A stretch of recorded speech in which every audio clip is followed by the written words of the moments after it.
ఓం నమస్కారం సార్. గురువుగారు అన్నట్టు వెంకట చాగంటి గారికి.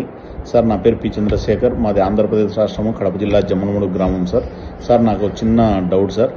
పతంజలి మహర్షి స్వామి వారు చెప్పినటువంటి ఆసనాలు అంటే ఈ ఉష్టాసనం, భుజంగాసనం, శలభాసనం, పవనముక్తాసనం, శీర్షాసనం, మనం మకరాసనం ఇలాంటివి ఆసనాలా, లేదంటే సూర్య నమస్కారాలా సార్ ఆసనాలుగా చెప్పిండేది గురువు ఆయన పతంజలి మహర్షి గారు? మనకు మానవునికి మనలాంటి వ్యక్తులకు ఏ ఆసనాలు అయితే శరీరానికి మంచి ఉపయోగకరము సార్? ఈ మన సూర్య నమస్కారాలు మంచిదా, లేకపోతే ఈ ఆసనాలు మంచిదా? సవివరంగా దీని గురించి తెలుపగలరని కోరుకుంటున్నాను సార్. ఓం నమస్కారం సార్.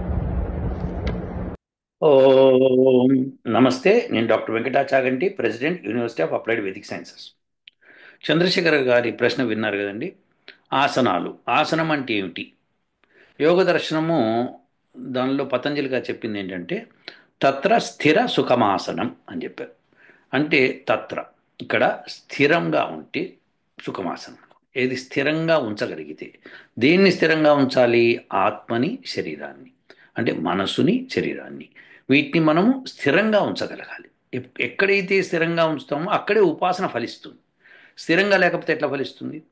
అలానే మనము ఆసనం అంటే కూర్చునే ప్రదేశం. కూర్చునే ప్రదేశం ఏదైతే ఉంటుందో దానికి దర్బలు కానీ లేకపోతే మన జింక చర్మం కానీ వేసుకొని కూర్చుంటాం. సో మృగ చర్మం వేసుకొని కూర్చొని దాని మీద దర్బలు కూడా పరుచుకొని కూర్చుంటారు చాలామంది.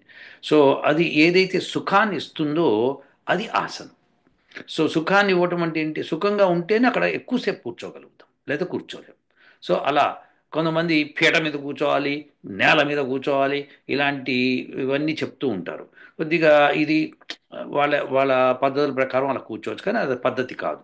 సుఖమాసనం, సుఖం ఉండాలన్నమాట, లేకపోతే కూర్చోలేం. చూడండి, మీరు రోజంతా కష్టపడి పని చేయండి ఒక రోజున కావాలని, పొద్దున్న సాయంకాలం దాకా, ఎంత వీలైతే సాయంకాలం అంటే సాయంకాలం దాకా అని కాదు, మీరు మధ్యాహ్నం దాకా అయితే మధ్యాహ్నం దాకా కొన్ని గంటలు పనిచేసిన తర్వాత వచ్చి ఒకసారి సోఫాలో కూర్చోండి, భలే సుఖం అనిపిస్తుంది. సో అంటే ఏంటి? ఆసనం అంటే ఏంటి? సుఖం ఇస్తుంది అన్నమాట. సో మీరు ఇలా ఎందుకు కూర్చోవాలి? అలా ఆయన శలభాసనము, ఉష్ట్రాసనము, భుజంగాసనము, తర్వాత సూర్య నమస్కారాలు, ఇటువంటి ఆసనాలన్నీ ఉన్నాయి కదండి. మరి వీటిని పాటించాలా, పాటించకూడదు, ఏవి మంచిది? అన్నీ మంచిదేనండి. ఎందుకంటే ఈ ఆసనాల ఫలితం ఏంటంటే మనసు, శరీరము స్థిరంగా ఉండగాలి, చంచలం లేకుండా, కదలకుండా. అప్పుడు మనము ఏకాగ్రతను పొందగలుగుతాం అన్నమాట. సో ఆత్మకు కూడా అదే కావాలి.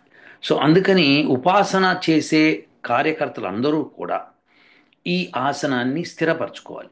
పద్మాసనంలో కూర్చుంటే స్థిరంగా ఎక్కువసేపు కూర్చోగలమా, లేకపోతే సిద్ధాసనంలో కూర్చుంటే కూర్చోగలుగుతామా, ఇది మీరు తెలుసుకోవాలి. అలాంటి ఆసనాలు ఎందులో అయితే వీలైతే అందులో. మరి ఈ ఉష్ట్రాసనము, ఈ భుజంగాసనము, ఈ శలభాసనం, ఇవన్నీ ఎందుకు అంటే ఇవన్నీ కూడా మన శరీరాన్ని శీతోష్ణాల నుంచి కాపాడుతుంది ఈ ఆసనాలు వేయడం మూలంగా. ఎలా? మీరు ఇవన్నీ జంతువులు చేసేవన్నమాట.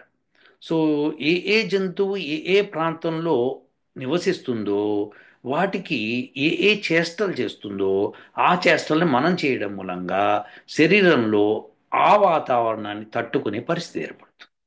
సో అందుకనే మనకి శీతోష్ణాలకు అతీతంగా ఉంటుందని చెప్పి పతంజలి గారు చెప్పారు. సో అది చేయటం మూలంగా మనకేమవుతుందంటే చలికి తట్టుకుంటాం, ఎండకి తట్టుకుంటాం. సో తట్టుకున్నప్పుడు ఉపాసన సాగుతుంది, లేకపోతే సాగదు. ఎందుకంటే ఉపాసన అన్నది కేవలము ఏ హైదరాబాద్ వాళ్ళకో, లేకపోతే తమిళనాడు వాళ్ళకో, లేకపోతే ఏ చండీగఢ్ వాళ్ళకో, లేకపోతే ఇంకొక హిమాలయాల వాళ్ళకో చెప్పలేదు, ప్రపంచంలో అందరికీ.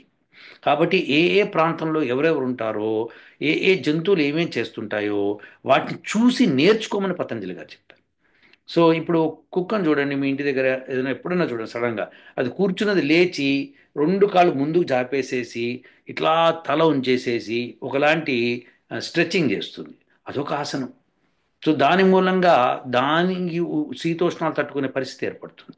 సో ఏ జంతువులు ఏ ప్రాంతంలో ఉంటాయో ఆ వాతావరణాన్ని తట్టుకునేటట్టుగా అవి శరీరాన్ని సాగదీస్తూ ఉంటాయి. మీరు కూడా అవి చేయడం మూలంగా మీరు కూడా స్థిరతను పొందుతారు. అదే ఆసనం అంటే. అందుకని వీటన్నిటిని మన ఋషులు కొన్ని కనిపెట్టి మనకి చెప్పారు. దాని తర్వాత వచ్చిన వాళ్ళు ఇంకా కొన్ని కనిపెట్టి ఇంకా చెప్పారు. అలా అలా చెప్పుకుంటూ మన దాకా వచ్చినాయి చాలా ఆసనాలు ఏర్పడినాయి. అన్నిటినీ చేయకపోయినా కొన్నిటిని చేయడం మంచిది.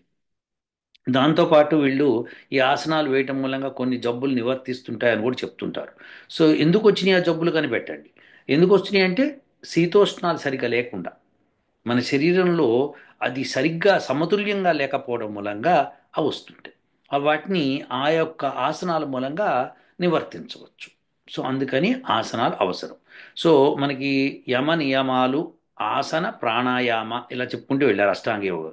సో మూడోదైన ఆసనాలు చాలా ఇంపార్టెంటు. మీరు రోజు కాసేపు ప్రాక్టీస్ చేసి ఆ తర్వాత మీరు సుఖంగా కూర్చొని ధ్యానం అది చేయగలుగుతారు, ప్రాణాయామం అది చేయగలుగుతారు. సో ఇవన్నీ చేయడానికి అవలసిన పరిస్థితుల కోసము ఈ ఆసనాలు. అందుకని ఆసనాలు వేయటం నేర్చుకోండి. అది కూడా లూజ్ డ్రెస్ వేసుకొని మీకు వీలైతే మగవాళ్ళు ఇండియాలో హైదరాబాద్ అటువంటి వాతావరణం ఉన్న వాళ్ళైతే మీరు పైన చొక్కా తీసేసి చేయవచ్చు. చేస్తే మంచిది. మీరు కింద కూడా లూజ్ పైజామా లాంటిది కానీ ఏదైనా వేసుకొని లేకపోతే లంగోటి కానీ కట్టుకొని చేయొచ్చు. సో ఇలాంటివన్నీ చేయడం మూలంగా మీకు ఎక్కడ అనుకూలత ఉంటే అది. సో జనరల్గా ఏకాంత వాసన చేస్తారు ఉపాసన చేసేవాళ్ళు. అది వాళ్ళు ఏ ఆశ్రమమో కట్టించుకుంటారు, ఏ నది ఒడ్డునో లేకపోతే ఎక్కడన్నా అడవిలోనో ఎక్కడైనా కట్టుకొని వాళ్ళు నివసిస్తుంటారు. సో అక్కడికి వెళ్ళినప్పుడు ఆ వాతావరణం తగ్గట్టుగా అక్కడున్న జంతువులను చూసి నేర్చుకొని అవి ఏం చేస్తున్నాయో వాళ్ళు కూడా అది ప్రాక్టీస్ చేశారు.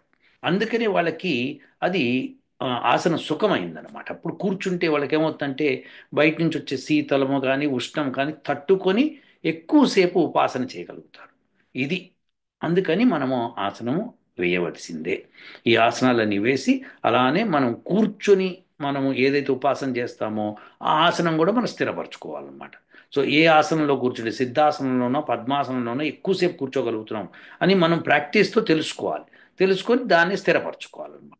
సో అందుకని తత్ర స్థిర సుఖమాసనం అని చెప్పి పతంజలి మహర్షి గారు చెప్పారు. సో ఈ విధంగా మనము ఆసనాలన్నింటినీ కంపల్సరీగా వేసుకుంటే బాడీని తదనుగుణంగా మనం మార్చుకుంటాం అన్నమాట. అప్పుడు చలి వేసినప్పుడు మీరు చక్కగా కప్పుకోండి, ఇంకో ఇట్లా స్వెటర్లు వేసేసుకోండి. కానీ ఎక్కువ చలి వేసినా తట్టుకునే పరిస్థితి ఏర్పడుతుంది అనమాట. సో ఫస్ట్ అయితే మనం క్లాత్ వేసుకొని బట్టలు వేసుకొని కాపాడుకుంటాం.